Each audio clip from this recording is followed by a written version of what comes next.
WCW Monday Nitro, number 38. Yeah, maybe we should title this one "Look at the Adjective." I don't know. I'm sure Kevin's sick of hearing that. I'm sure he is. And I never picked up on that until way later because how he was using it makes really good sense. Like it is describing what somebody is doing, but Yeah, it's the actual type of action and not right. a descriptor. Yeah, I know he brings it up on his podcast occasionally, and you know he's been hearing this for what 25 years or Yeah. so, and I'm sure he's sick of it. Well, and even on like the intro to all the Botchamanias, that's one of them. Like that's one of the funny little uh, clips for the intro. Yeah, and it's funny because Kevin's a smart guy. He knows Yeah, the different types of words. It was just a slip of the tongue. It happens to all of us, but yeah. But that's the thing. Like it his really does happened. make sense. Yeah, I mean his slip up happened to be in one of the most important promos in the history of wrestling, but Oh. I know I've picked up a couple episodes um, of his podcast since his son passed. I I just don't know how to get my head around that, like Scott, and then his only son. yeah. Every time I listen to one of his podcasts and he talks about his son, it just makes me want to give my dad a call and give him a hug because it my dad had to Yeah, recently deal with losing his son, and yeah, that is up there, I'm sure, with one of the worst things anybody could ever do. yeah. So yeah, once again, hour one, we've got Zabisco and Shivani on the announce team. Um, they show footage from the previous Nitro in the week that we didn't cover, where Hall confronts Sting. He flicks the toothpick at him, and Sting slaps him. And then Hall says that he's got a big surprise next week, which would be this week. Um, our opening match is Booker T versus Scott Steiner, which I was like, this should be fantastic. Mm. Two of the most iconic tag team wrestlers from WCW, and both kind of the breakout stars of their respective tag teams. They were both the Shawn of their teams, not the Martys, or the Bretts of their teams, not the Anvils. Yeah. uh, So, um, I absolutely reviewed the June 3rd one with May 26th, which is 37. Then the following one, June 3rd. that's the Even one you watched? that is. Okay. So I think that's where I got confused Okay. because even in our schedule that you emailed to me, um, it does say 6/10/96. So, but the one where Nash debuts, I'm almost positive was 38 because at the end of it, he's there. I watched the one from June 10th, and Nash was on it at the end. And like they open with this, like the footage with Scott Hall confronting Sting happened in the show between the one we just covered and this one, because he didn't confront Sting on the one that he made his debut. Yeah. Give me one moment. Continue watching. All right. So dismiss. So there's right, so there's June 17th. That's not what I'm looking for. How do I just go to Nitro? Here.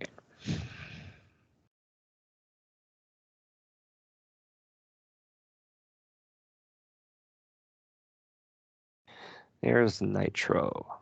All right. Let's skip on down to May 27th.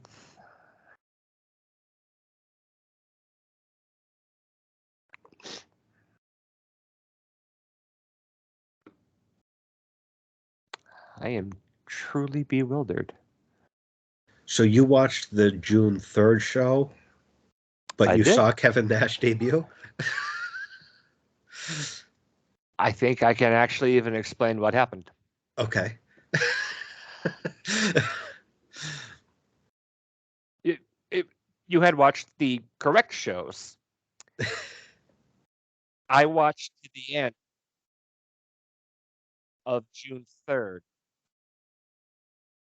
Went to the bathroom, checked my email, something to where it ended, and then picked up at the end.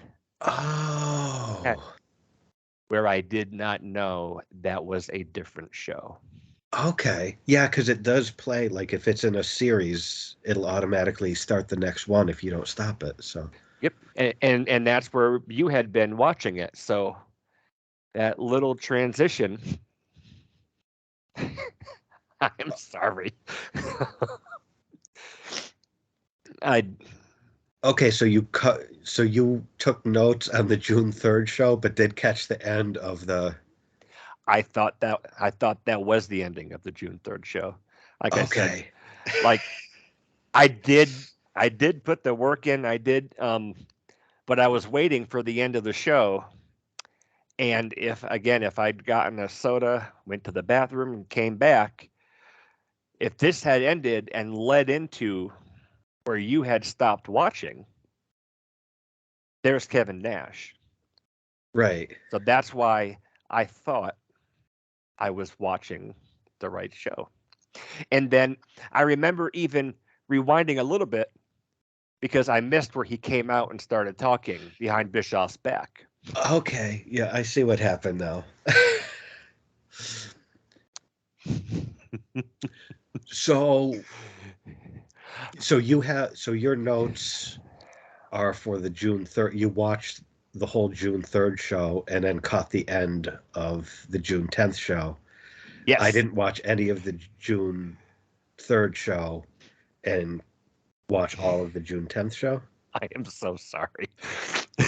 I mean, do you want to maybe give a quick rundown of the June 3rd show that I didn't watch, and I could give a quick rundown of the June 10th show? Yeah. And then we can talk about Kevin at the end, which we both watched. Do you want to do it that way? That would be perfect. Okay.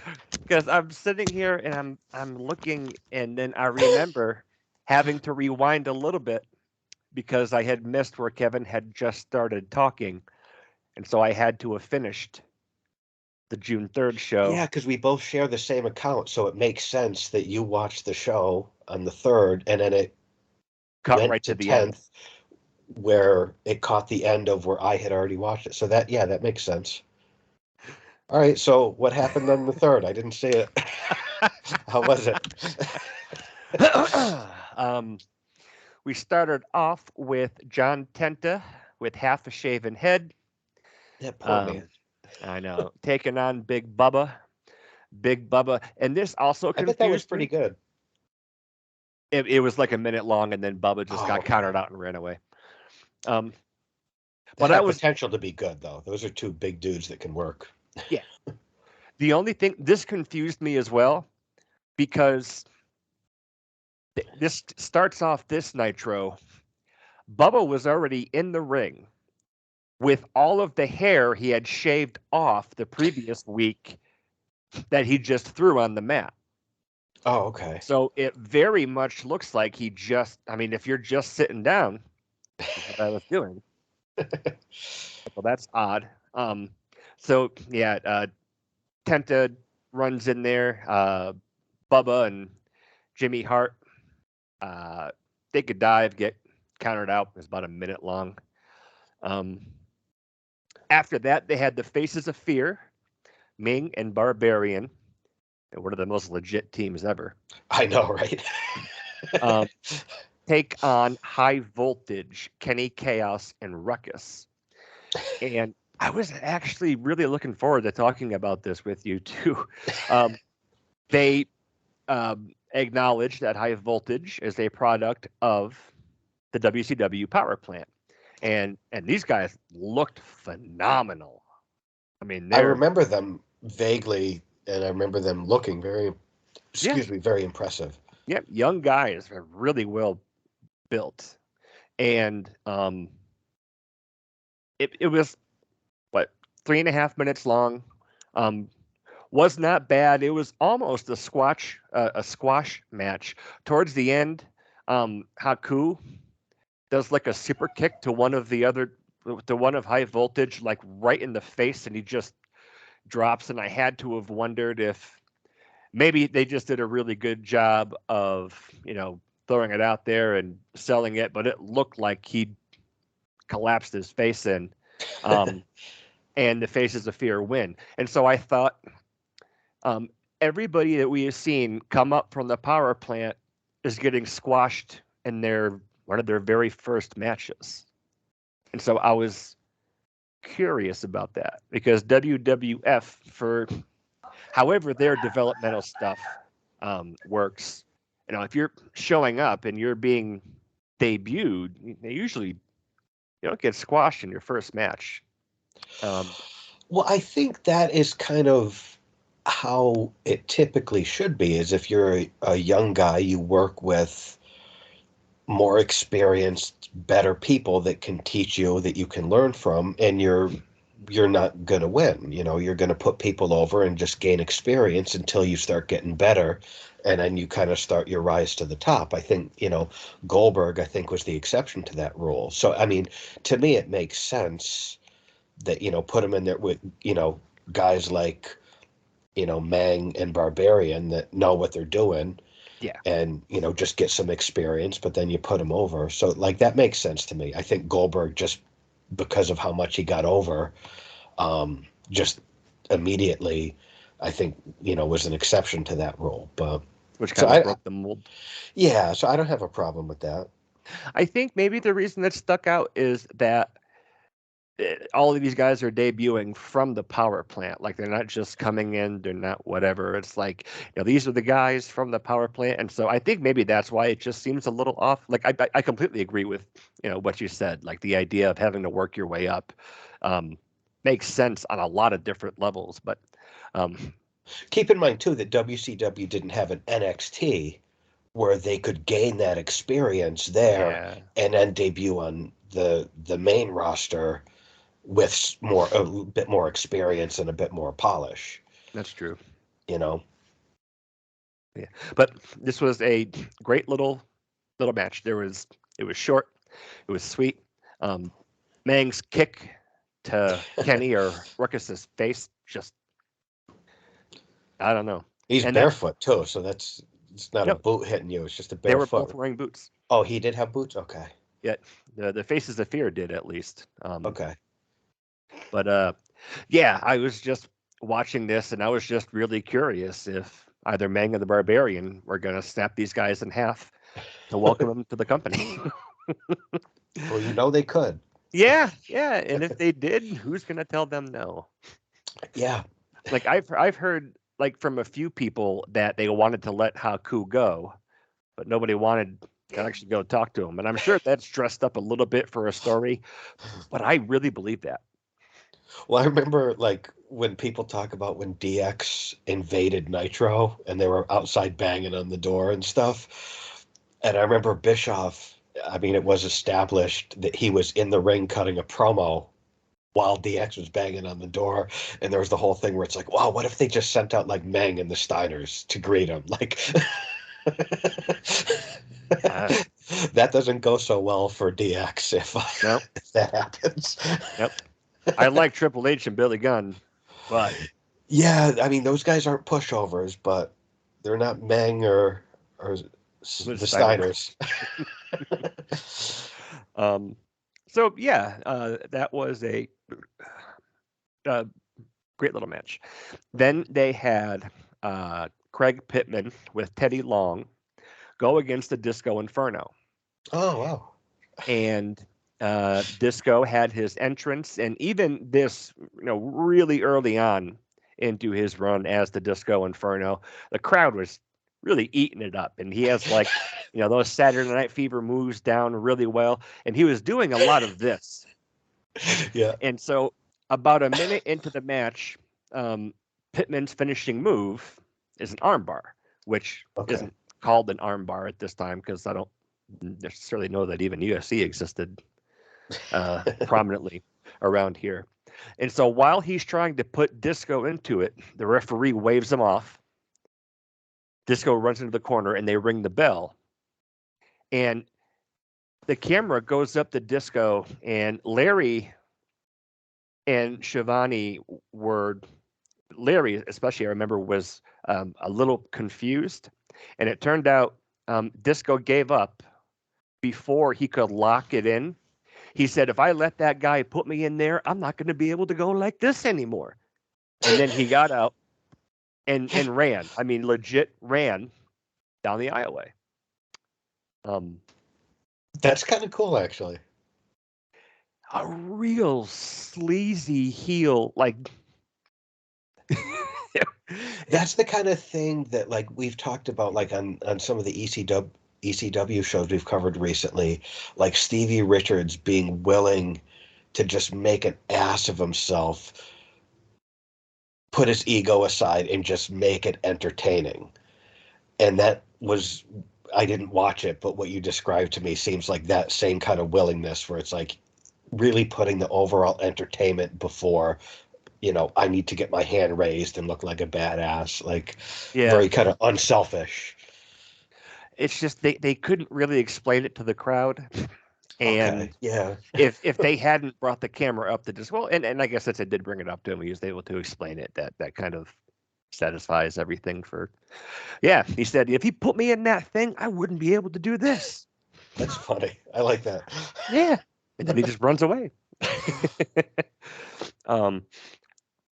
After that, we have Lord Steven Regal with Jeeves take on Hacksaw Jim Duggan. Okay.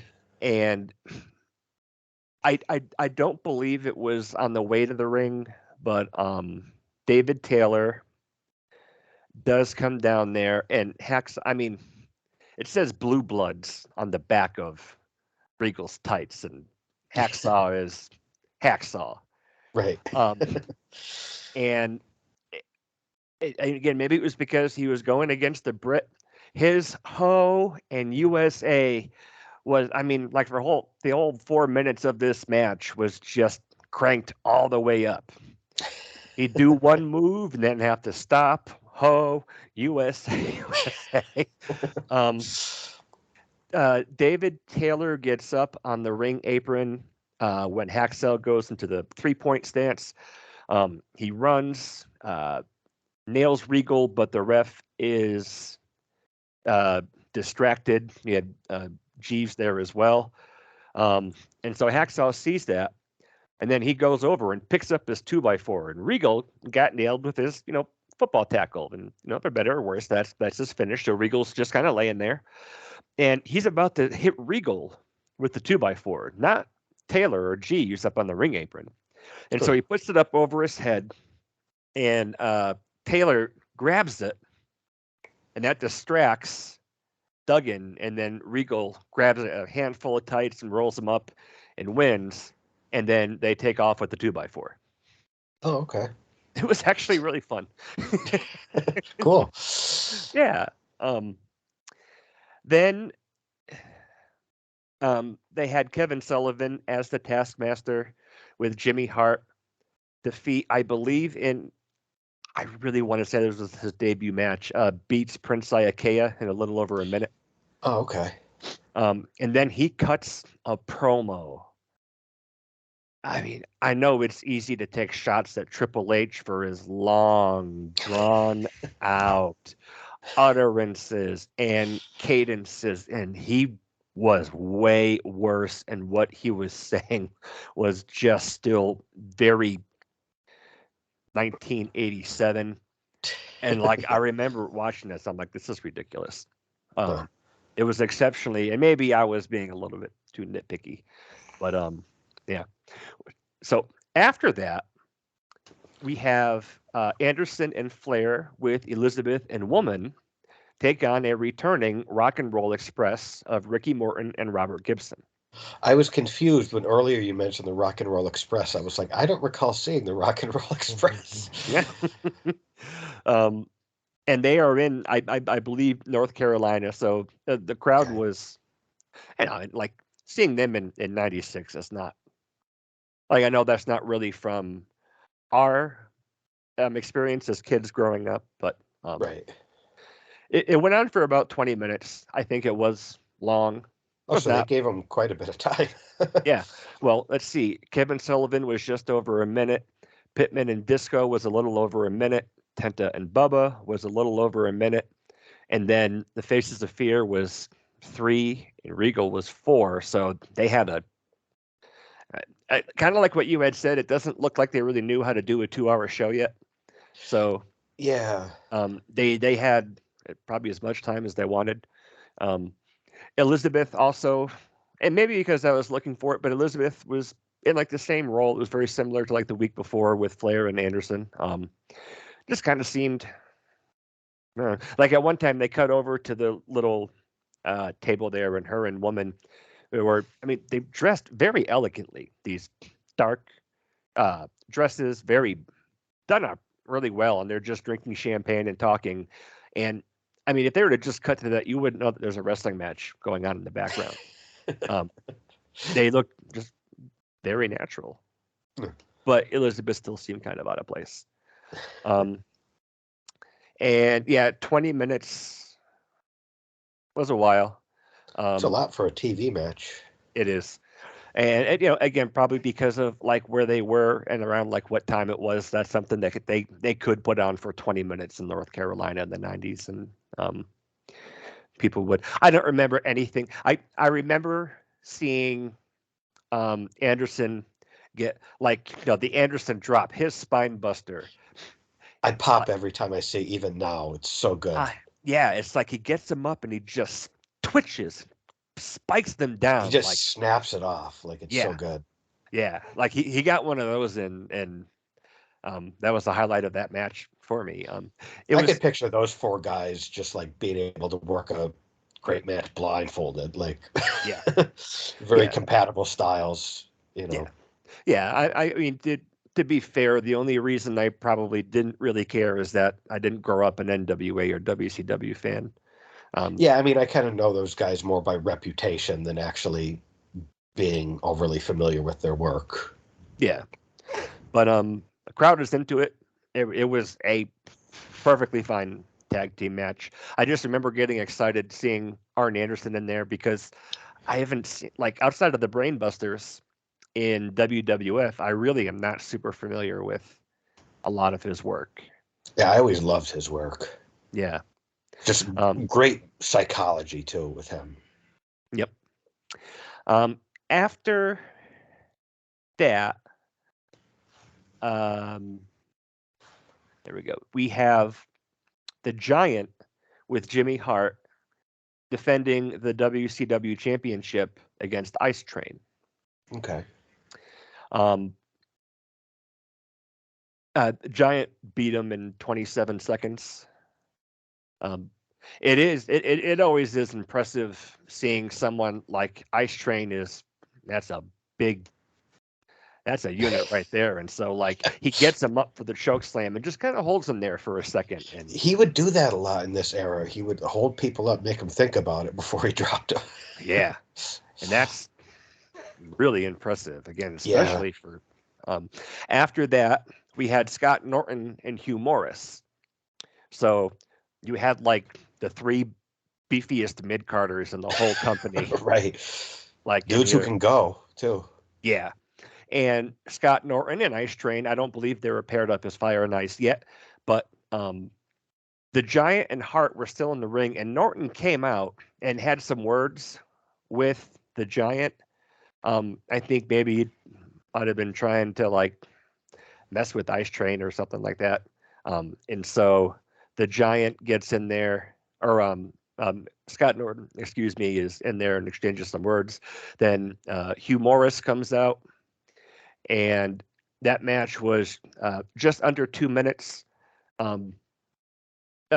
Norton had been kind of laid out from the Giant, and then Morris goes to go up to do No Laughing Matter, and Norton got up and kind of caught him with that into like a power slam type thing. Oh, okay.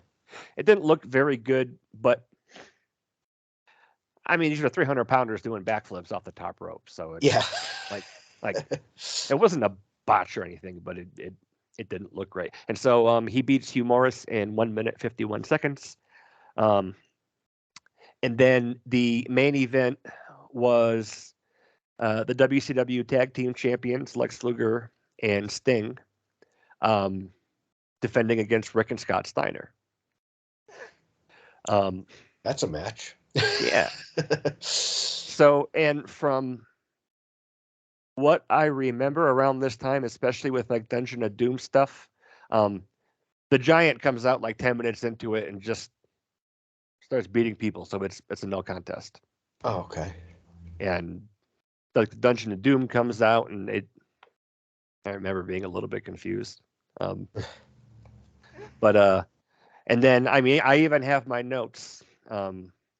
Eric Bischoff, Nash, and Hall. I can't believe I did that. I can't believe I did that. So the thing, did you see the confrontation with Scott Hall and Sting? No. So you didn't? I missed Okay. that too. Okay, because they did show a clip of that at the beginning of the Nitro I watched, and it looked pretty good. But I don't know if they truncated that clip. Like, Well, I didn't see what led into it or whatever. Well, because like the only thing I really remember was the confrontation with the Steiners and Lex Oh, and okay. Sting. So I promise I really did watch all of these things. I guess I should have been more I believe you. diligent in my note taking. Well, And it's kind of interesting because on the show I watched, they furthered some of the things that you've just described to me, but I didn't see those things. Like some of them they showed clips of, but it kind of explains some of what happened on the June 10th show. Because I didn't watch the previous week. So, yeah, okay, so that's what you've got. And then you've got Nash's debut from there. yeah, Okay. yep. And you did put June 10th in the email. You absolutely put June 10th. I just all right. Well, between the two of us, we have all 3 weeks covered, so we get a better understanding. That's right. So yeah, June 10th kicks off with, they show a clip of the previous Nitro. Scott Hall is at the announce booth. Sting is there.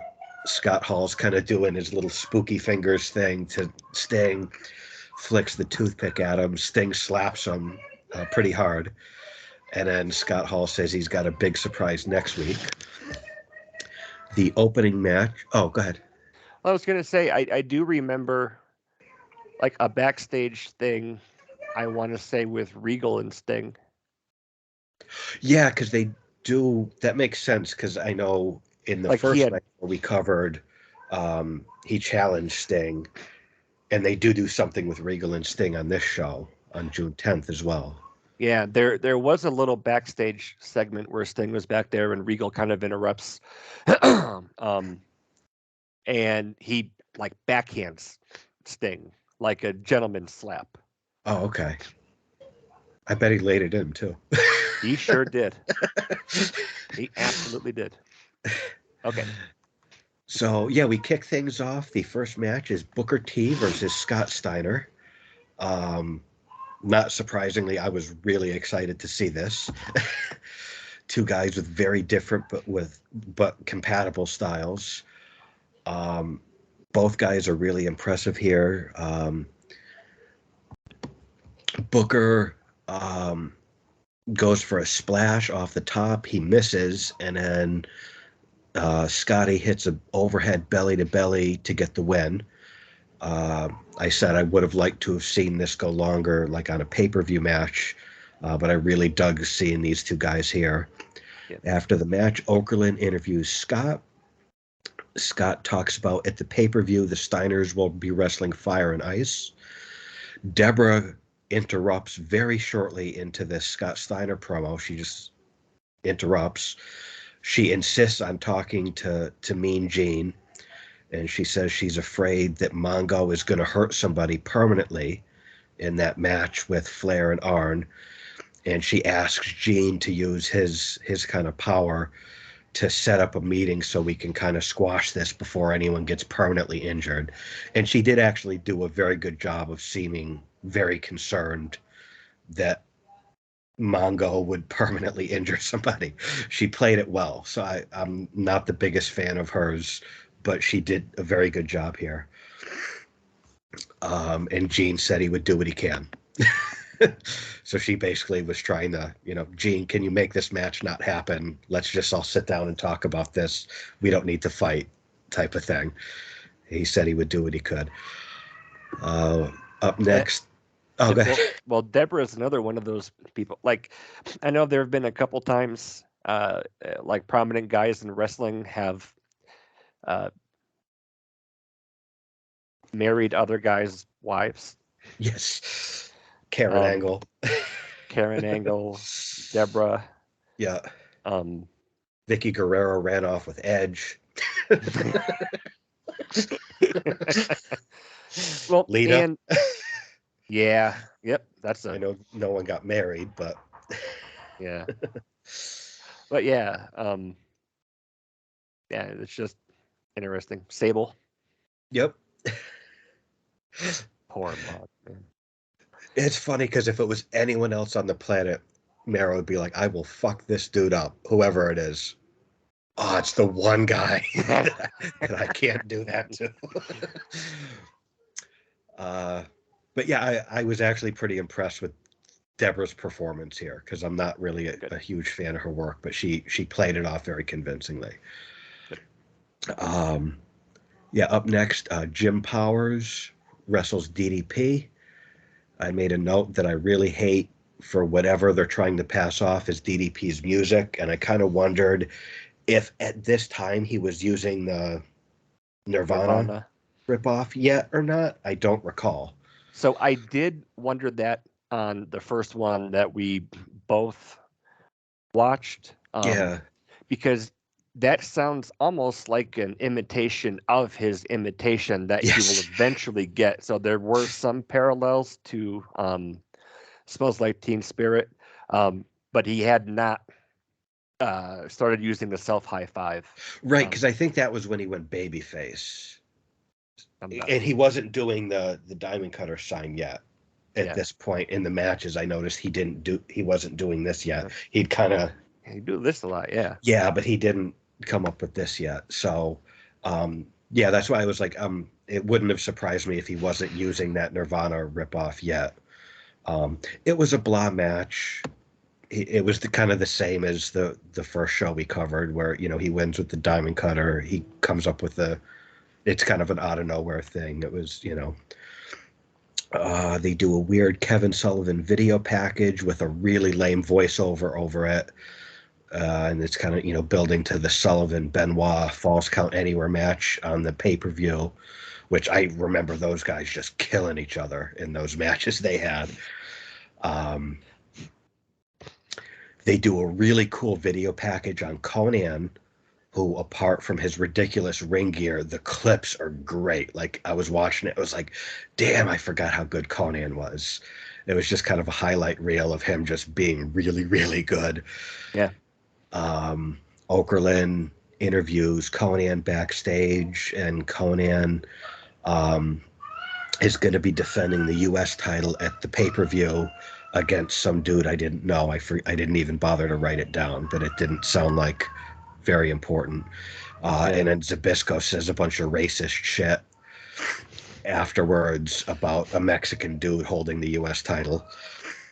stuff that doesn't age well. Yeah.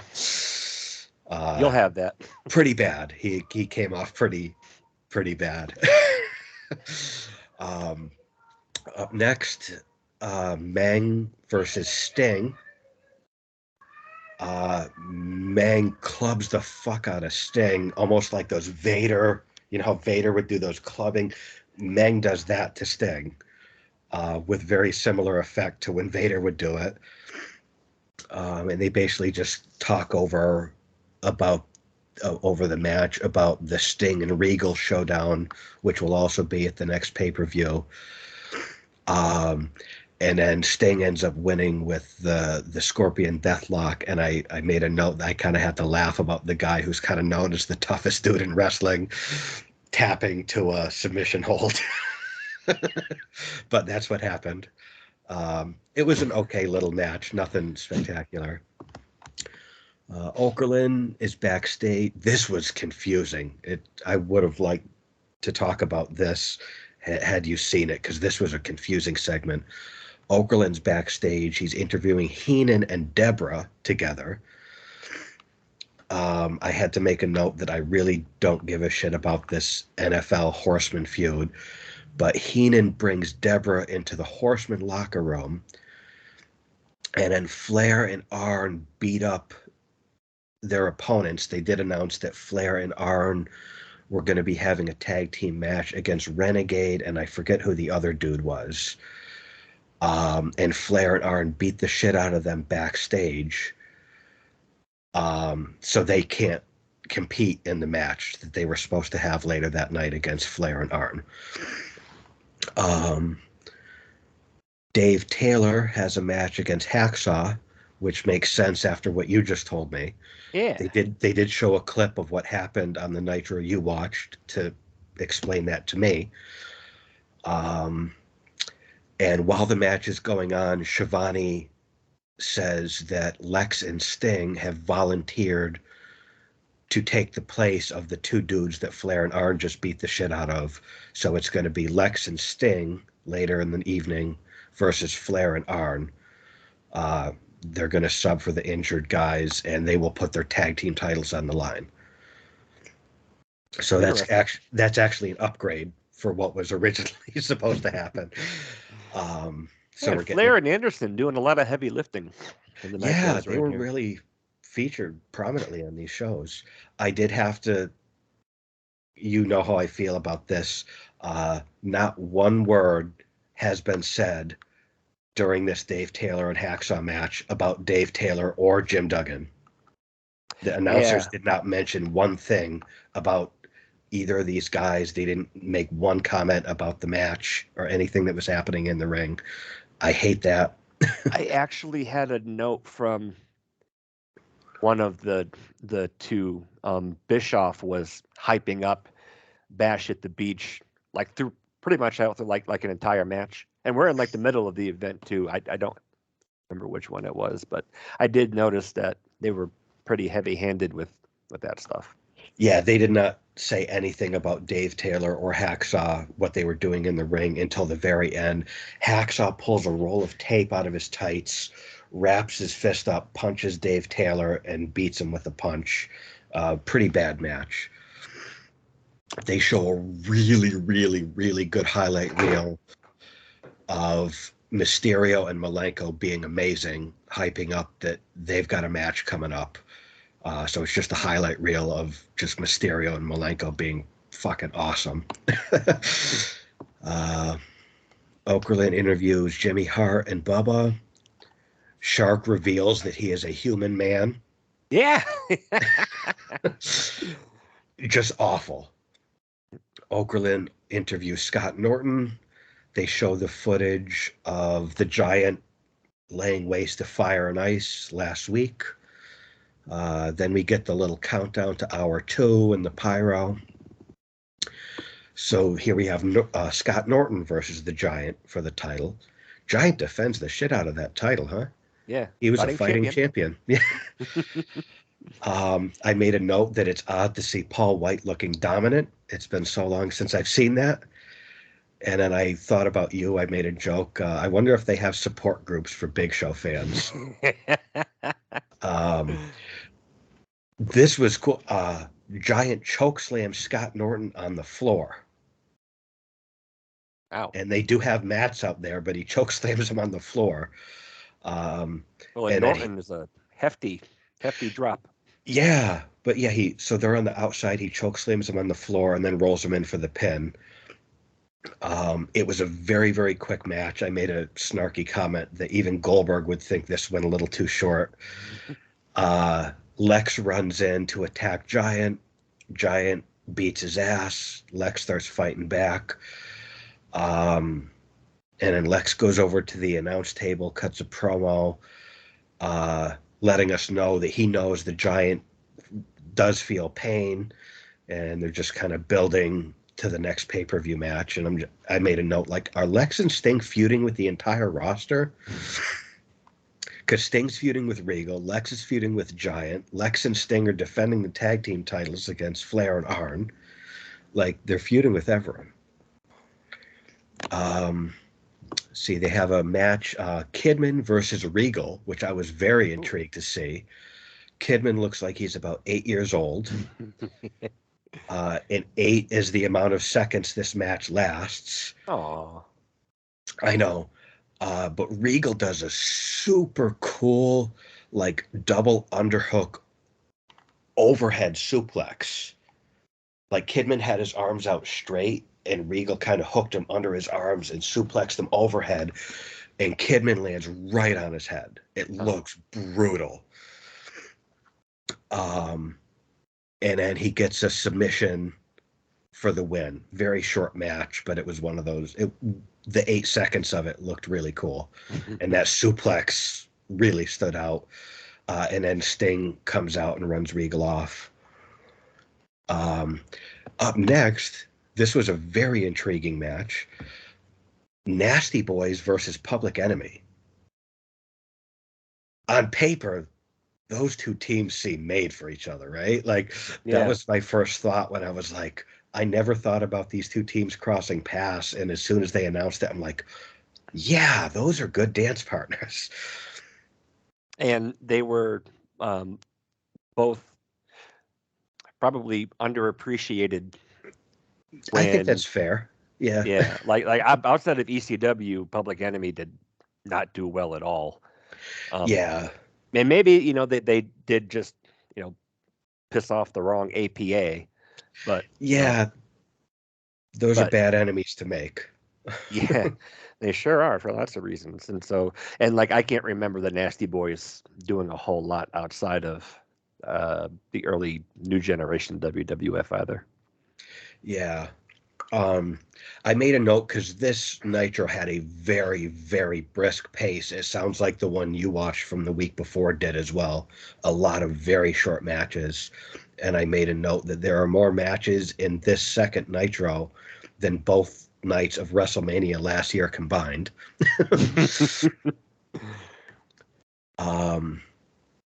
This had a confusing DQ finish. I didn't even write down what happened. That's fair. They do a Hogan video package, and they show some footage in that package of Hogan slapping the shit out of Vader really, really hard. Really? Yeah, I mean, it must have, obviously it was from prior to Vader being in the WWF, but there was, I don't remember which episode it was, but Bischoff did make like a makeshift announcement that Johnny B. Bad and Vader are no longer in the company. Okay, that's interesting. Yeah, maybe it was just one of those tactics to be like, hey, here's one of our guys beating up one of their guys that they're pushing. But Hogan, who was not known for being stiff, he didn't have that reputation, was slapping the shit out of Vader really, really hard. So they showed footage of that for some reason. They do the 8,000th video package of Mongo and Kevin Green, and they, Savage is their coach, and then Horseman is being coached by Heenan. They're really playing that up, that each team has a guy in their corner. Yeah, they did that because Bobby was gonna. He said he's not going to be returning to managing. He's going to be coaching since it's a full. Yeah, so they were just playing up that Savage is in Mongo and Kevin's corner, and Heenan's in the Horseman corner. And then their main event, Sting and Lex defend the tag team titles against Flair and Arn. It was an okay match. One thing that stood out to me is Bischoff very casually mentions that people all over the country are throwing nitro parties, and they're happening all over the country, and including on college campuses. And they said next week they're going to have an address where people can send in photos and videos of their nitro parties, which I know they really played that up when Nitro hit its stride, and I always thought that was cool. I Yeah. thought it was a really good idea, and so this is the first mention of that. Well, So I and thought that was cool. that is, and also back then, it was hard to be famous for anything. Like there was no YouTube. Yeah, Yeah, we're like well over a decade away from being able to be famous, and so that is really clever for that time.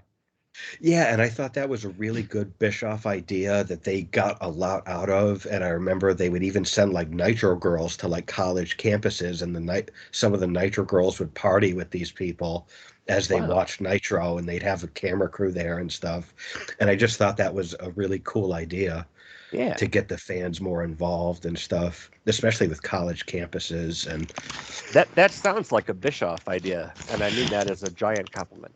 yeah, so this I just made note of that because it was the first time I heard Bischoff mention, like all over the country, people are throwing nitro parties, and next week we're going to give you an address where you can send in your photos and videos of these nitro parties and be acknowledged. And so I Yeah. thought that was cool. Also, send in your videos of your backyard wrestling. Yeah. So the match itself was okay. I mean, with these four guys, you're not getting anything bad, but it was a TV match. I did make a note that Sting makes one hell of a comeback. Um, Once again, the Giant comes out. He attacks Lex. There's a DQ. Giant takes out Lex. And then Scott Steiner comes out for some reason and cracks a wooden chair over the Giant's head really hard. And then Scott Steiner, Lex, and Sting triple team the Giant, and they've got wooden chairs. And then so the Giant bails out, and then he cuts a promo where he promises that Lex is going to go out on a stretcher on their match at the pay-per-view. I don't understand why Scott Steiner was involved in this, but Scott, Lex, and Sting, it took all three of them to run the Giant off. So it did make the Giant look like a monster. Well, and on the episode, the previous week that I watched, the Giant had interfered in the main event with, yeah, you had Lex and Sting and the Steiner brothers. No, that wasn't it. Yeah. Well, and that's the thing. Like the world title seems to be tied up in like the Dungeon of Doom, which was, I mean, even by '96 standards, really bad. Yeah. And so, like, you had Hogan who feud with the Hogan and Savage, I guess, and so getting your champion involved in some of the more higher profile uh, guys and matches, maybe, I don't know. I mean, it was a confusing finish, but I will say that it did make the Giant look like a monster where it took Scott Steiner, Lex, and Sting to run him off after Sting and Scott were cracking him over the head with wooden chairs. So it did portray the Giant as this unstoppable monster that it took these three big name guys to run him off. Yeah. So he was portrayed well. And so that's when we cut to the announce desk, and I think we can both pick up here. We sure can. Let me see here. Yeah, Scott Hall goes up to the announce desk, and Bischoff is like, "I don't want any trouble here." Yeah. And then he's playing off like, "Where's your big surprise? You promised us a big surprise. Where is he?" And Scott's just like, "I'm here. I'm here. Yeah, What? Where is he?" yeah. It took like I 18 seconds before he turned around. Yeah, he kind of slow played it, and it was cheesy, but I enjoy it. I mean, it's footage they've shown so many times, and um, I'm here. What? What? Playing dumb. Yeah, But it's fun. it is. So yeah, Nash walks up behind Eric, um, cuts a cool promo where he says Eric's been running his mouth for 6 months. He drops the line about the adjective where the big boys play. But then he says, "We ain't here to play." Yeah. Yeah, that was a good line. Nash makes some old jokes about some of the big boys that he was referring to. Yeah, and then he says, "This show's about as interesting as Marge Schott reading excerpts from Mein Kampf." Yeah, he put a lot of time and effort into that one, and it went over my head. Yeah, I know what Mein Kampf is. Yeah, I don't know who he was talking about, but I'm guessing it's someone not exciting. Yeah, that's one of those things, like, you can tell that he was proud of that line, but I didn't get the reference. Yeah, I wasn't sure if you did, but I guess you didn't either. I sure didn't. So they ask about, do they have the three guys? Because they threw out that challenge. And it's funny because they say three guys and there's only two of them. So they don't officially say there's going to be a third guy in this outlaw group yet. But so then Bischoff invites them to the bash for a fight. And I just this was so Scott and Kevin, where it's like, "Oh, they love us in Baltimore. Yeah, we'll show up. They love us in Baltimore." Yeah. Just very cool and wise ass, like both those guys are. Mm-hmm. Um, And Nash, when Bischoff was like, "No trouble here tonight. Speak your piece," and Nash is like, "Yeah, no trouble, because I'll kick your teeth down your throat." That's a Shawn line right there. yeah, and it's funny because I don't see Nash getting his boot up that high. Nope. I could see him punching some teeth down the throat, but maybe a big boot, but yeah, I mean, Shawn Michaels has said that exact line, yeah, and it makes a lot of sense because of Sweet Chin Music. And so yeah. and again, I'm not sure on the timeline of where that kind of stuff lines up. Like on WWF, one of Diesel's last matches is the best thing going today, which would be an NWO catchphrase. Yeah. And so I have to think, I'll kick your teeth down your throat was maybe a little hello to Sean on the other station. Yeah, well, I remember at one point, he goes, because Sean, I think, does the click sign, or at one point on Raw, when they really start going at it head to head, I know Sean makes some sort of reference to Big Kev or Kevin Scott. And I remember, on Nitro, Nash goes to the camera and right back at you, HBK, and does the click sign. Man. Really interesting time. Yeah. So on this second show, my match of the night was Booker T versus Scott Steiner, which I know you didn't watch it, but that probably doesn't surprise you that was my match of the night. Not at all. And of course, my moment was, the Hall and Nash promo at the end. Although that suplex that Regal did was a super cool suplex, and he dropped him on his head. So that definitely stood out to me as well. I think because I didn't do a match of the night. At on the face of it, I think the Four Horsemen and the Rock and Roll Express. It was a great match. It wasn't exceptional. But other than that, the Faces of Fear, a little squash over High Voltage, might be it as well. Oh, well. But yeah.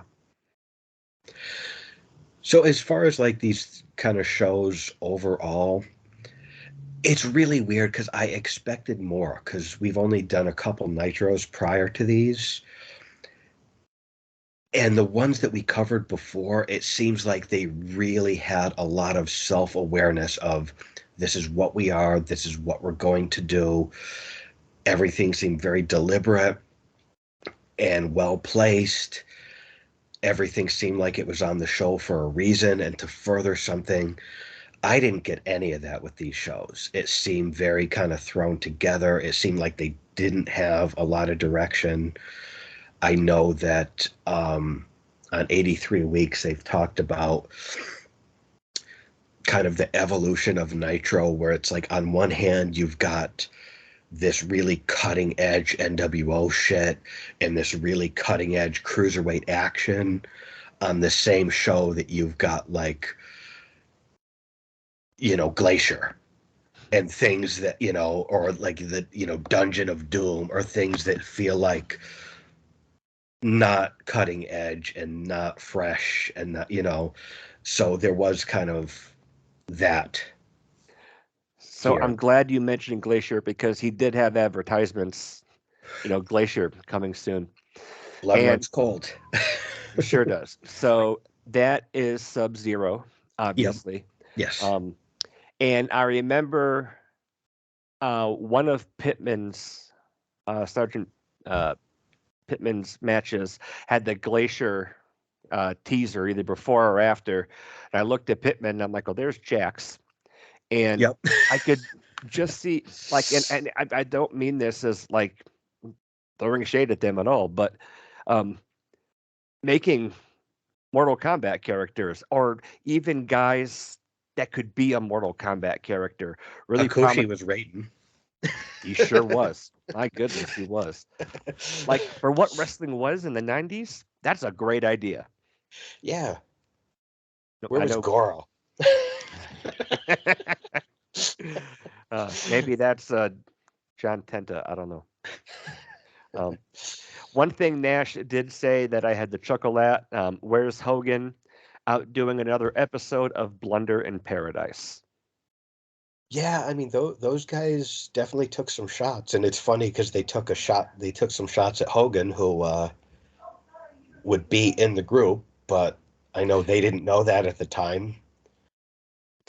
Yep. Well, and They didn't even know that even the night of if it was actually going to happen. So, well, and then they also made a comment about Macho Man Slim Jim commercials.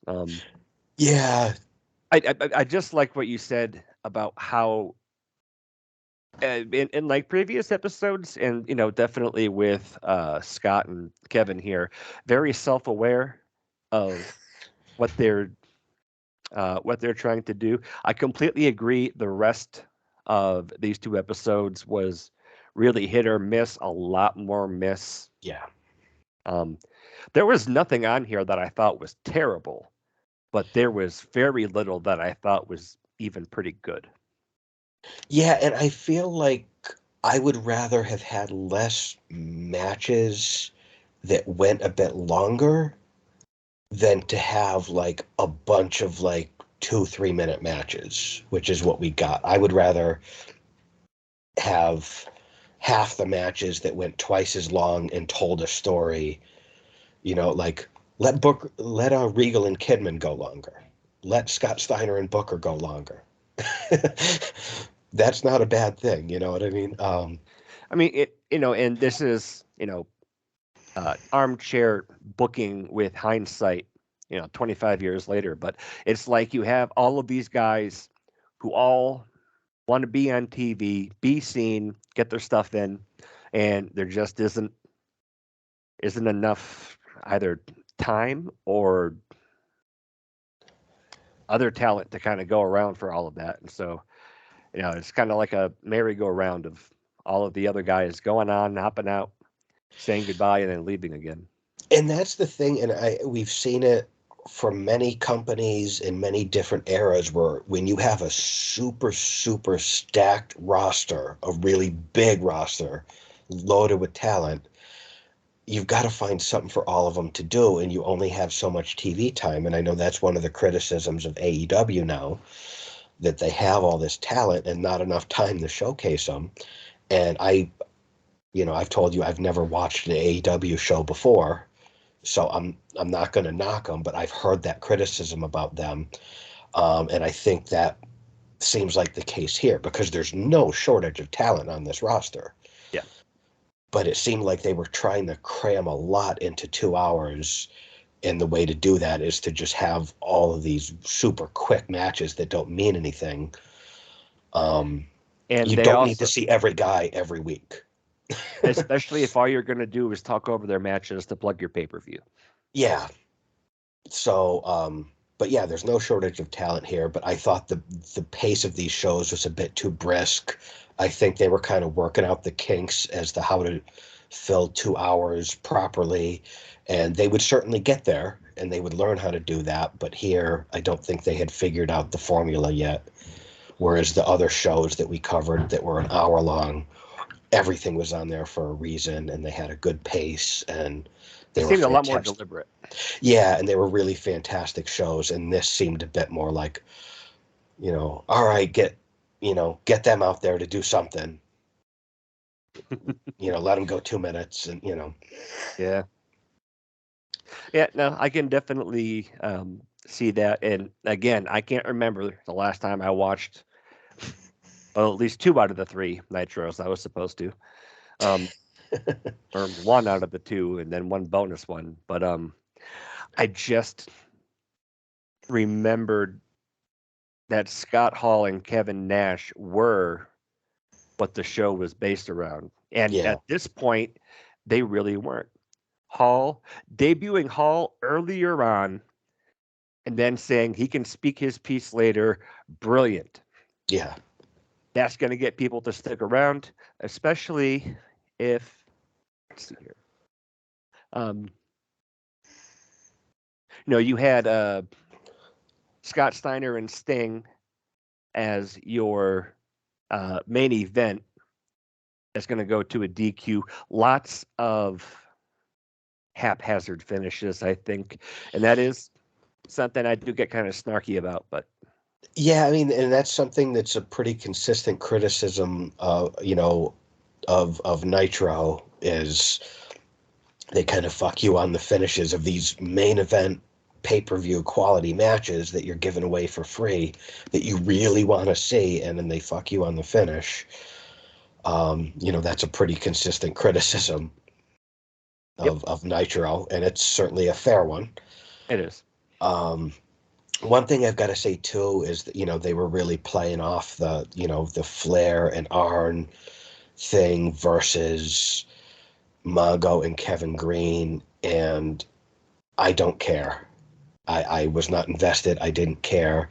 And I think that's kind of the risk you take when you bring in celebrities, is that if the segment of the audience that knows those celebrities and cares about them, great, they're going to be invested. Not everyone is going to care. Yeah. I'm not a football fan. I don't know Mongo. I don't know Kevin Green. I don't care about them. So I'm not invested in seeing this storyline, Well, and so you're much more familiar with 83 weeks than I am, but I believe I've heard Bischoff talk about the type of advertising he got by bringing Mongo in. Well, I know I heard him specifically talk about Rodman when he brought Rodman in, Maybe that's what I'm thinking of. because Rodman was like a heat magnet that everybody was talking about at that time. He was very controversial, and every media outlet in the country was talking about what Rodman had for dinner, what club Rodman went to every night, and so I know he talked about like it was well worth what he paid Rodman to come in, just because every media outlet in the country was covering every step that dude made. So the advertising value alone, free advertising, was worth it to him. Yeah. That's definitely what I was thinking of Now that you say Yeah, that, but and that makes sense. And that storyline to me, I thought that one was done very well with Karl Malone and Rodman. But I also happened to be a basketball fan at that time, and so I knew who these dudes were, and so I liked the way it played out. But it's probably the same thing where there's a lot of people who aren't basketball fans who didn't give a shit. You know, yeah, and this is the same thing, just kind of dipping their toe into the pool of a different sport, trying to yeah. accomplish the same things. I think. I did think too. It was interesting that to see a lot of the people how they were portrayed here versus where they would go on to end up. People like Sting, DDP, Hall, Nash, Booker, Scott Steiner, like looking at where they are here versus where they would be, in a year, in 2 years, where Sting would be the Crow. Yeah, DDP would be the people's champion. Hall and Nash were, Booker would go on to be multiple time world champion, yeah, and and Um, and he holds the honor of being the last WCW champion. yeah, so I do think it's kind of cool seeing where these guys are all at here versus where they'd go over the next couple years. Um, So, looking back at this little run here, I absolutely get why you put this on, and I've also been right on board with what you said about even comparing to the nitros that we have covered. Going to 2 hours is that just like on paper to me that sounds like it's a great idea. It's like great, we get to do more with what we have. Um, but I don't think they were really prepared for that. And then I can remember even back like in the mid to late '90s when we went to 3 hours, yeah, we were just like, you know, I'd rather watch Raw and if I missed something on Nitro, well, it's still going on afterwards. And so Nitro, I remember for me, mostly became the commercial channel, yeah. because it was just on for so long. Well, for me, as a general rule, I spent the first half of Nitro. I would like the first half of my Monday evenings were I was mostly on TNT. Because that's when they would have your Regals, your Mysterios, and Jerichos and Malenkos going out and having classic matches. And then the second half of my Monday evenings, I would mostly be watching USA because that's where you'd get to see DX, you'd get to see Brett, Taker, Mick Foley, Austin. So usually the first half of Nitro was better than the second half, and the second half of Raw was usually better than the first half of Raw to me, generally speaking. Yeah. Yep. That definitely I jives think with how I Raw had the remember. better main events. Nitro had the better undercard, generally speaking, to me. Yeah. And out of those two paradigms, WCW um, would not uh, change their model. Those guys in the beginning are going to stay in the beginning, and then the last, Yeah, and then Hogan and much to all Nash. of their chagrin. Yeah. Yep. And then you're going to listen to Hogan and Nash talk for 45 minutes. Yes, you will.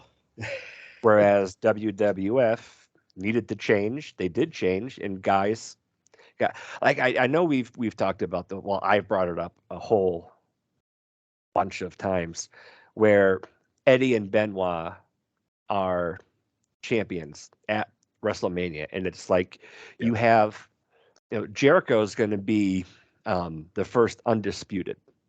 yeah. You know, Ray would go on to be world champion, which I don't know, talk about that another time, I guess. But like Benoit, Eddie, um, like all of the filthy animals, almost like even when Saturn got in trouble, he was given a mop, and it turned out to be the most notable thing he ever did in WWF, for better or worse. Yeah. He at least had notoriety. Yeah. And all of those guys that couldn't get off the opening match on Nitro to be like in a WrestleMania, to be world champion or company champion, like Yeah. that has to be.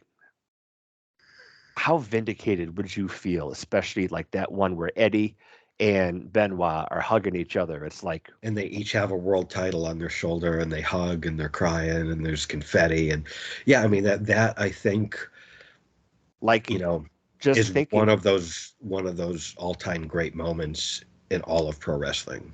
The yeah, way it's like we did WrestleMania it. 20 ended. Yeah, it's like we did it. Yeah. And Yeah, and yeah, to I see don't know. guys like those two and Jericho and Ray and what they would go on to do, all world champions, all deserving. Yes, Um, they all earned it. oh yeah, Um, the only one I was never completely on board with was Mysterio, and the only reason why is that all of the other guys, their character and their work, I feel, evolved. I don't know that Mysterio's did a whole lot, and maybe it doesn't have to, and that's fine. But I it think just his struggled. character evolved from WCW to WWE, because I think in WCW he was portrayed as you have never seen anything like this dude before, and you never will. This guy is going to do extraordinary things. In WWF, you got that same thing, but he was like the role model for kids. He was portrayed almost like a real life superhero, and he'd go out and give the mask to kids, where he wasn't doing that in WCW. He was just like, wow, look how amazing the shit this guy can do is. Whereas WCW, I think he did evolve to, you know, like, Dad, bring me to the show so I can see Ray. Dad, buy me the mask. I want to be like Ray, like Yeah, a real life superhero that kids could look up to. So I did think he elevated himself in a character sense in WWF in a way that he never got in WCW. I can see that. Because there's not many people that are that role model for kids. You had No. Hogan, you had Brett, you had Ray, and you had Cena. Those are the guys, I think, in our lifetimes. you know, Yeah, and that's a very big role. it Like sure that's a is. really important role to fill, and I think Ray did that well. And I I think the fact that Ray was the same size as those children even elevated it. And the, I think Bailey kind of filled that role as well when she was doing the hugger gimmick, which I always loved her in that role. yeah, I think that's an important role to have someone on your roster that is that person, that's family friendly, that kids can look up to, yeah, that actually is that person. So I do think Ray filled a very important role. that's fair. Yeah. Do you think that the absolutely amazing matches he was able to have in the cruiserweight division in WCW, do you think his caliber of matches was on par with that in the main event scene in the WWF? For a while, yes. I think a lot of it depended on who he was in there with. Like if he's in there with, let's say, like Edge or Angle or Jericho, abso-fucking-lutely, or Eddie. Yeah, um, but not everyone could work with him. And I also think it's very important to consider that, Rey Mysterio in WCW was like 10 years old and injury free and like yeah, half the size. By the time he got to WWF, he bulked up a lot, yes, he which did. he did not need to do. No, I don't he care how did. much muscle you put on that frame, he's still 5 feet tall. So just let him be 5 feet tall and lighter so he can do all the shit that you want to see him do. And also injuries started piling up by the time he got to WWF, so he couldn't physically do a lot of the stuff that he was known for doing. Yeah. So I think he did the early stages of his run in WWF. I think he was every bit as good as his WCW shit, and he had great dance partners, guys like Angle and Edge and Eddie and stuff, and Jericho. But then I think later on it's just time and injuries, because you're going to get injured working that style. And then just, I think a big factor is carrying all that extra muscle weight and trying to perform the same way. Yeah. With all that extra muscle on you, it's going to Yeah. take its toll. And maybe it is because of his extraordinarily smaller frame, but you put Rey Mysterio Jr. next to Rey Mysterio, I mean he turned into a man. I'm not trying to be He condescending. was, that's the thing, like he was jacked, like just because he was Yeah. short, like that is a lot of muscle to have on that little frame and then still try to work like Rey Mysterio, Yeah. carrying a lot of extra weight that he did not need. If he had stayed the same weight he was in WCW, he probably would have had a lot more longevity performance-wise to perform at that level than he had. I mean, I know he's still going and he still looks great. Yeah. And he's still Ray, but it's not the same Ray you got Maybe against like Malenko and Eddie here in WCW. and maybe that's, I don't know, kind of my own bias. It's like he couldn't have those types of matches with everybody, and that's not necessarily on him. I just don't know, is that once you got out of that little circle, a lot of the guys from the cruiserweight division, I don't know if his matches really were spectacular the way Eddie's would be, or Benoit. I don't know. Well, I think Eddie was a bit more versatile because Eddie could fly, but he wasn't. Well, I meant like for him to have matches like he could with Eddie. Right, but I mean, like, I think the transition to WWF, working with much bigger guys and being a main event guy, I think was easier for a guy like Eddie because Eddie was more versatile, where Ray, the things that made him unique, he had to, do a certain type of style. Whereas like Eddie could wrestle, Eddie could brawl, and Ray can't brawl with you and make it believable. Like Eddie had to be, Ray had to be Ray Yeah. and do that crazy shit. And he could work with bigger guys. Um, but yeah, I mean, I think a lot of it was just injuries piling up over time and that extra weight. But he did know how to work with bigger guys. And I think he did adapt to the WWF style well. But And that's the thing. The WWF style has always been more slowed down, grinding through some things. I know Vince has always been really particular about how he wants his big men to work and in their appearance as well. And so, um, yeah, I with Ray, I just don't know if maybe it's because I didn't like him on that episode of MTV Cribs. I don't know. well, it's funny because you've always had like a little bit of a thing about Ray where you're like, you acknowledge his greatness, but there's a little asterisk next to it where it's like, and I never quite understood what your thing was, where it's like, yeah, he's great, but Yeah. like, But like I even I can admit that the asterisk really is, maybe I don't even know why he is great. I never understood why. Period. But no, I knew you like, always had a thing, but I never quite understood what it was. well, and that's the thing. Some of my all-time, lifelong favorite pure wrestling matches, he's in half of them. I mean, the his matches, him and Malenko. I don't know if you could, if there. I don't know that there are very many other pairings where they complemented each other so well than Malenko and Mysterio. There are Yeah. people who have had, maybe greater or better matches, but those two, you could turn it up to 11, rip the knob off, and they're still going to elevate each other. I don't know if there's a better pairing of two people with contrasting styles that could get the level and caliber of matches out of each other that those two could. Yeah. Or even like Ray versus Eddie Guerrero at Halloween Havoc 97 is one of the most perfect professional wrestling matches ever.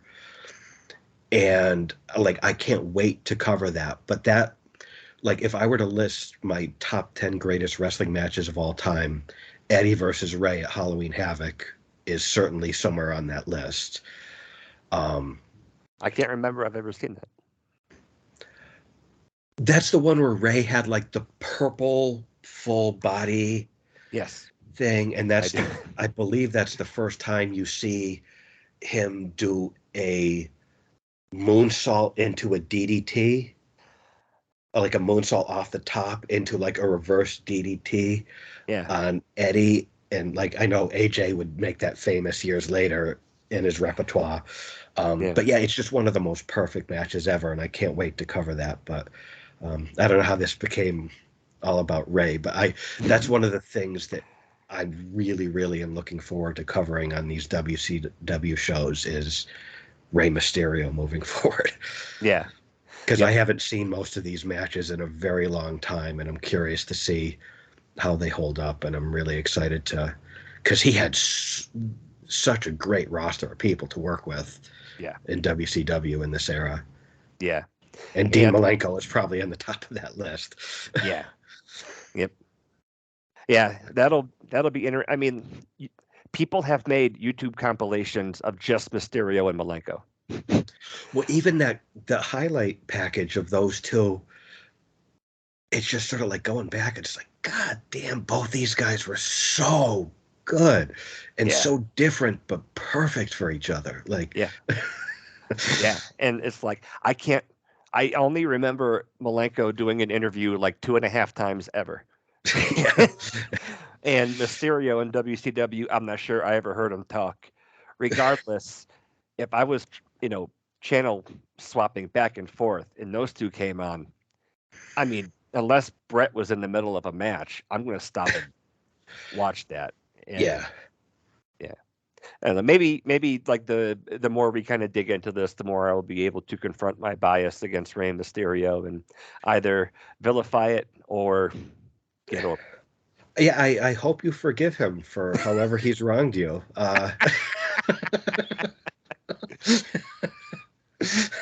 That'll teach him. Maybe it's I'll funny write him because he has a reputation for being like one of the nicest, most genuine, likable human beings ever. Yeah. No, and one of the most innovative, exciting performers of all time. And I never understood kind of what the bug up your ass was about Ray. Well, I mean, maybe not like a bug, just more of like a bug bite. I don't. Okay. But and this is only in talking about the pinnacle of these guys' career for what they're able to do in WWF many years down the road. Like that is the entirety of like, when I do I kind of talk about this, it's like Eddie, world champion. Again, that thing with him and Benoit, we did it. Here we are. There's confetti. I mean, one of and it's not to overlook what happened with Chris Benoit, but one of the most feel-good moments in like all of wrestling for me. Yeah, I mean, I remember watching that and like I was getting choked up because I felt like I had watched their journey too. Yeah. And I felt like I was in on it. Like I saw them evolve and grow and saw how hard they worked for years to get to where they got. And they both had it at the same time and had that moment together. I mean, it was a beautiful moment. And even Chris Jericho interrupted The Rock in his debut. Not Rocky Maivia. Right. He interrupted The Rock. That's a big stage to go out on. And he always lived up to that. And so, and again, like him becoming the first ever undisputed champion, beating The Rock and Austin in the same night. Whatever happened after there to be, he's a WCW guy. Right. And I do know that Vince always harbors some type of resentment, maybe not resentment, but just a little something, like where Sting finally came in so Hunter could beat him at WrestleMania. Yeah. Maybe there is a different take on that. That I'll defend. Like, that is what happened. He finally came in. So the game could beat him at WrestleMania. And then he was just gone. Yeah, that was not, he took a lot of heat for that piece of business, and Yeah. rightfully so. But With Jericho, the interesting thing is Jericho was the first guy to jump ship the other way. From everyone else had left Vince to go to Turner. Jericho was the first guy to go from Turner to Vince, and Jericho wasn't a proven commodity. He was a young up-and-comer to take that risk. that's right. And of course, a lot of people would follow. Big Show would follow, and then, the Radicals and stuff. But Jericho was the first guy to do that, like untested waters, and he wasn't a main event guy when he jumped ship. Yeah. And even what he was proven to be in WCW, his stuff with, the Man of 1,004 Holds, that is some of the best promo work ever. But again, he got to interrupt The Rock in his debut, and the Y2J buildup, the countdown, and I love and that. the cool ass music. Like, when I think of like the two greatest debuts ever, the two people that come to mind are Jericho and Kane. Those are the two that really stand out to me. And I'm sure there's others that if I put more thought into it, I might come up with others on that level. But those are the two to me where it's like, this dude's come to play. Yeah. Look at the adjective. I do remember Goldberg's debut, but that was good. But that was after WCW was absorbed by WWE, so that isn't quite. Oh, I thought you meant Goldberg's WCW debut. No, where he ran through Hugh Morris. That was his first one, right? One, most likely. But yeah, that was a different crossover of a different kind. Like, I am not really familiar with all of the ins and outs of the invasion angle, and when Vince brought back the NWO, like where Shawn was in there. Yeah.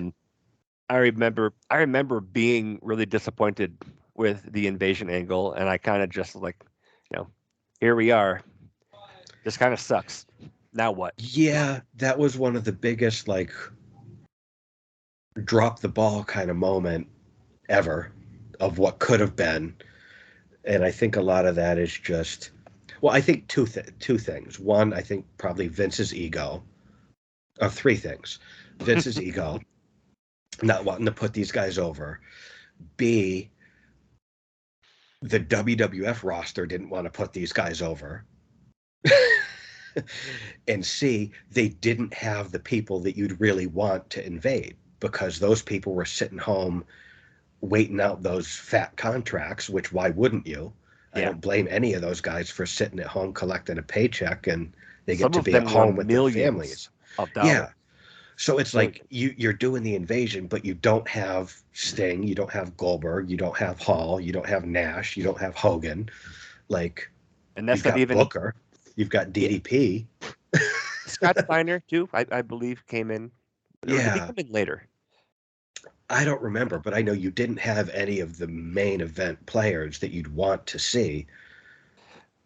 And, well, and like kind of playing off what you said about Vince's ego, Vince has always had a thing. He is going to package you how he wants you to be packaged, regardless of what you're doing. So that was something he's always done that. So I know, Yeah. even though it seems like he was picking on DDP, um, that is something that he needed to repackage you into what you needed to be. And DDP was a sexual predator. Yeah, and I always liked DDP's comment about stalking the Undertaker's wife when he got that creative. Where he's like, "Dude, look at my wife. Case closed." Yeah, I If you want to see how absurd that storyline is, yeah, his look at DDP's wife. look at He's his not photos in Playboy with her. he's not stalking anyone else's wife. He doesn't need to. Nope. And even like that, there isn't a hindsight bias for me. Kimberly is at the top of all of the women at this era, divas, ballets, whatever. I think Kimberly was at the very top, more than Yeah, Sable, more than yes, Sunny. yeah, um, yeah. I think with DDP that was a really big missed opportunity because if they portrayed him in the way that got him over in WCW, that would have worked. And then, of course, there's the whole built-in people's champion versus people's champion thing. Because DDP, I believe, was calling himself the people's champion first. So that's a built-in feud right there. But they didn't portray him that way, Nope. which I think is a missed opportunity. And um, All right. Match moment of any of this? I mean, I think If you had to pick something outside of Hall and Nash's entrance, because those are the reasons that we watch this. And yeah, and I kind of thought there would be more great shit apart from that. And there wasn't. There was okay stuff. There was pretty good stuff. There wasn't anything great apart from the Hall and Nash stuff. I think the thing that stands out most to me, apart from Hall and Nash, is probably Regal versus Alex Wright. Um, I think Booker and Scott Steiner on the other show was really good too. But as far as the match of both nights, I would have to go with Regal and Alex Wright. that's mine as well. And Regal's promo after would be my moment. Yeah. Um, yeah, so as far as non-NWO stuff, I think Regal is probably the MVP because his quick little thing with Kidman um, was really impressive too. Um, and I will say, there was some fun stuff with Flair and Arn that the two of them did over the course of these shows. I will say that, like, um, the whole sipping champagne and sending champagne over to Shivani and Zabisco, and then like Arn's great line about stepping over a football player to get to a better fight. Like, so those guys had some cool shit too. Yeah. So one more question before we get to our closing thoughts that I just kind of thought of when you brought up the Horsemen here.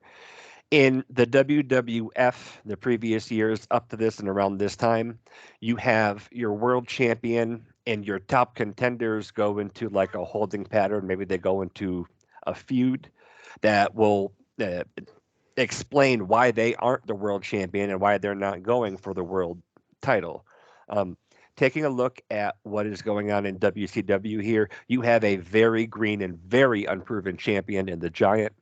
Um, sure, he won it by a clause in a contract, by DQ, whatever. And I see just in these couple episodes, they're slowly breaking him in.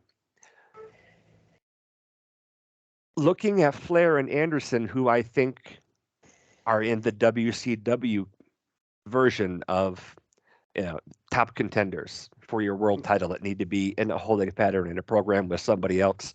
Um, you have the Dungeon of Doom, which is eating up a couple of the guys anyway. With Sting and Lex, you have them up with the Steiners. And then you have Flair and Anderson, who are they're putting over a lot of younger guys. Yeah. So, what do you think of what the other top guys are doing outside of the world title picture to where it's really just kind of the giant by himself and they're slowly feeding him guys? But like, what do you think of what they're doing with like Sting, the Horsemen, and everything, just from what you've seen in these couple shows?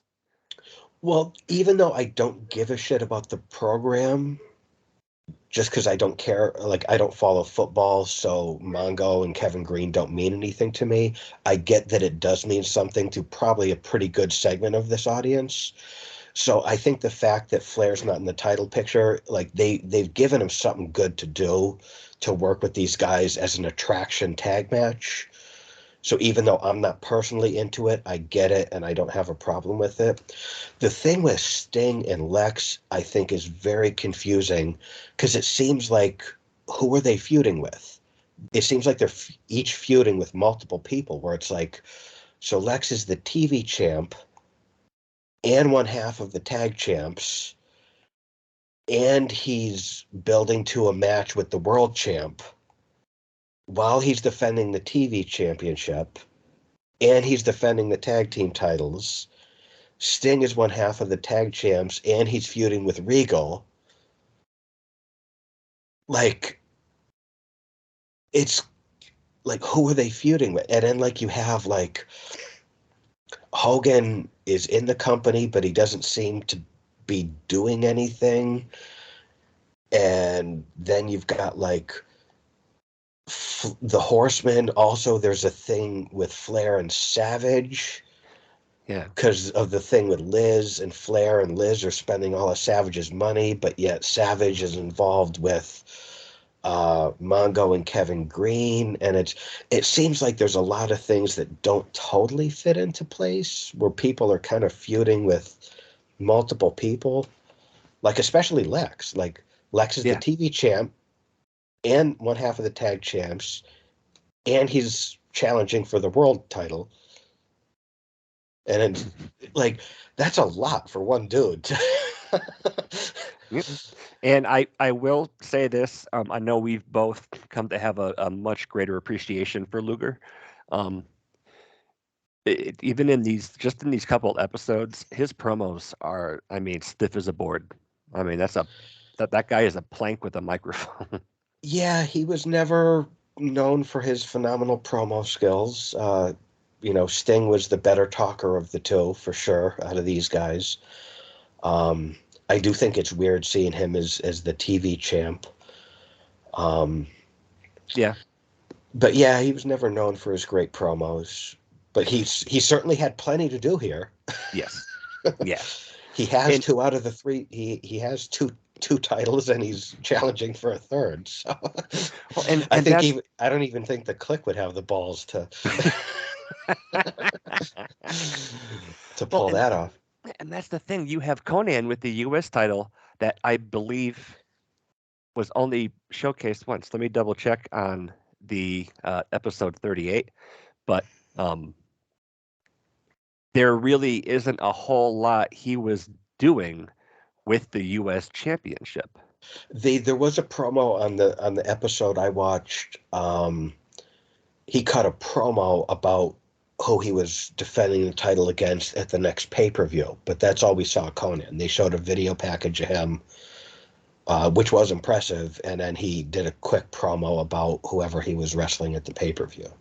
Yeah, But he didn't physically appear, like he didn't wrestle on any of these shows. yeah, and even in like the June 3rd show, he wasn't on there either. Yeah. All right, closing thoughts on uh, the beginning of the Monday Night War. It was an interesting time. I think they were still trying to find their way. They're going to get there before too long, but this was still a feeling out process. And I am kind of curious because I know Bischoff, answered to Ted. And if Ted wanted something, he got it. And sometimes Bischoff didn't have a lot of time to prepare.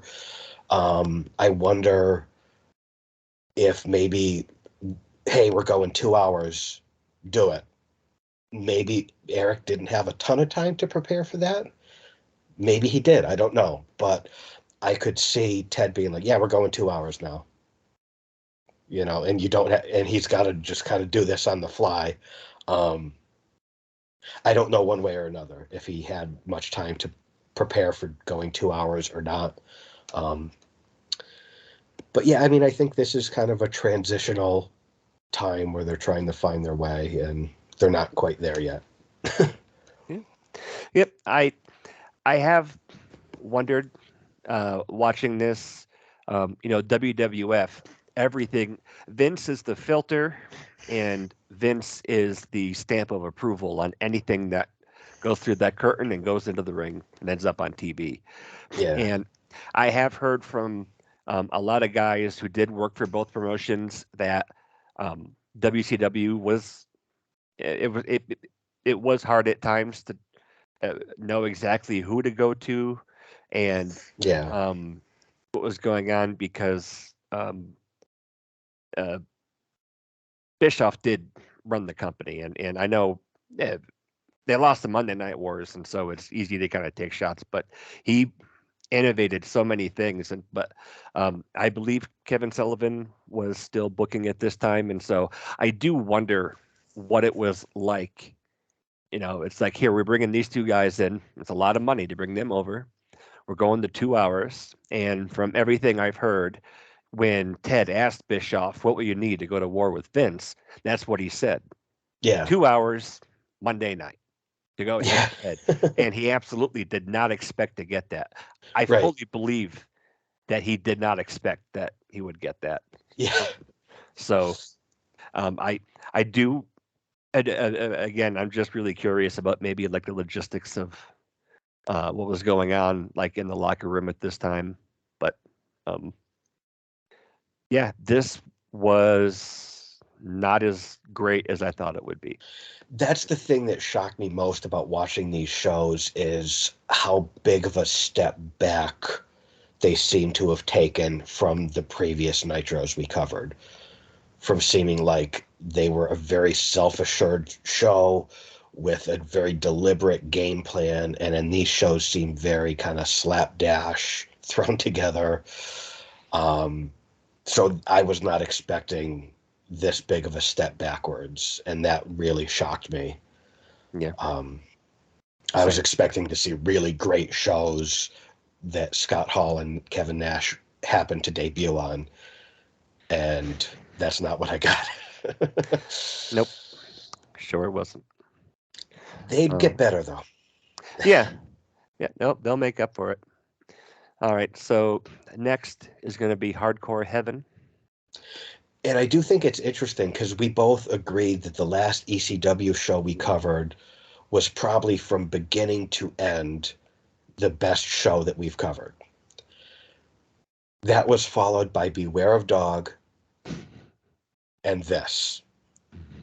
So I'm really looking forward to Hardcore Heaven because ECW has set the bar very high in the last show we covered, and I don't remember what's on Hardcore Heaven, but after seeing Beware of Dog and this, I don't know, right now, ECW is winning as far as looking at where all three of these companies are at and what they're putting out there. Based on the last outing of each show that we've covered, ECW wins. I completely agree. And I'm wondering if they're going to be able to maintain that in Hardcore Heaven. We'll see. Well, and here's the things, and I don't remember how the rest of the shows will stack up, but then we have King of the Ring where Austin wins. That is very significant. And then we have Bash at the Beach. So we have one major show from all three lined up for the next 3 weeks. And so I am going to be curious how the rest of the cards hold up. However, we had high expectations for this, but these were pretty lousy shows with like one significant moment. Is King of the Ring going to be that too? Maybe it'll be a lousy show with one epic historical moment. Maybe Bash at the Beach might be a lousy show with one significant moment. So I look forward to watching all those shows to see if what else is going on the rest of the card, and does it hold up? Me as well.